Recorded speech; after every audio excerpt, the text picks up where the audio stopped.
My wife told me I'm not her daughter's dad, so I stopped doing all the dad stuff. I've been in Sally's life since she was 5.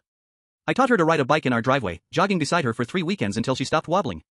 I went to every parent-teacher meeting for 12 years while her dad lived overseas and sent a quick birthday text if we were lucky. I paid $4,000 for her braces and drove her to orthodontist visits every month for 2 years. When she got sick, I was the one bringing water and checking on her at night. When her first boyfriend dumped her, she called me sobbing and I took her for ice cream and listened until the cup melted. Last month she started begging for an iPhone 15 non-stop every day. It was everyone has one and I need it for school.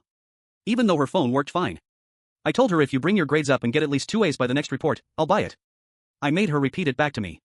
She promised she'd study harder and acted excited for once. For the first week she tried.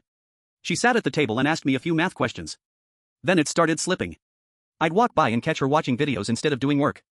If I said something, she'd say, I'm taking a break and shut her notebook. Her math teacher emailed that. She was missing assignments and failing quizzes. I asked to see her grade portal and she said later like I was annoying her. When I offered to help her make up the missing work that weekend, she snapped, stopped hovering, and walked away. 2 weeks ago, the report came back and it was worse than I expected. She failed math completely and didn't get a single grade above AC in anything else. I didn't yell. I sat her down at the kitchen table, slid the report toward her, and said, no iPhone, not yet. I told her, retake math, show real improvement by finals, and we'll talk. I said this wasn't a punishment, it was us keeping our deal. I even said I'd drive her to extra help after school if she wanted. She exploded anyway. She screamed I was ruining her life, slammed her door, and stomped around the house. My wife backed me up at first and told her rules are rules. Then Sally locked herself in a room and called her dad overseas, crying about how unfair we were and how she needed that phone. 2 hours later, he called me. I explained the deal and the grades. He cut me off, yelled that I was too strict, and hung up mid-sentence. Right after, my wife's phone buzzed and she went upstairs to talk privately. I thought that was it. 2 days later, Sally bounced into the kitchen grinning and said, Dad ordered the iPhone. It'll be here in 2 weeks. Stomach drop. I went to our bedroom and asked my wife, what happens to our agreement? She wouldn't look at me and said her dad wanted to buy it and they decided to let him. I said, why would you allow that after what we told her? She turned to me, cold as ice, and said, stop interfering with Sally's business. You're not her father. I just stared at her. I waited for her to take it back, but she didn't. It felt like the air got sucked out of the room. I stood there thinking about sick nights, homework, battles, and all the times I showed up when her dad didn't. I took a slow breath and said, you're right. I'm not her father. So I'm done. My wife blinked like she didn't understand. I said, Sally's almost 18.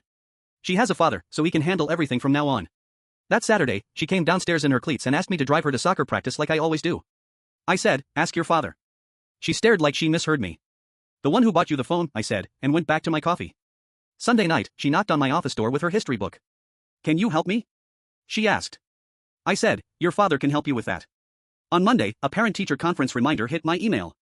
I forwarded it to my wife and wrote, Sally's father should attend. Sally asked me to pick her up from a friend's house. I told her to call an Uber or call her dad. My wife pulled me aside that night and said, what are you doing?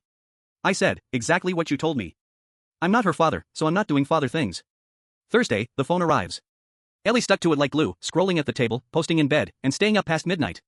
Her grades kept sliding, and her dad didn't call once after sending it. Then yesterday, she walked up to me, bright and excited, and said, can you take me to the DMV next month for my learner's permit? We've been planning it forever.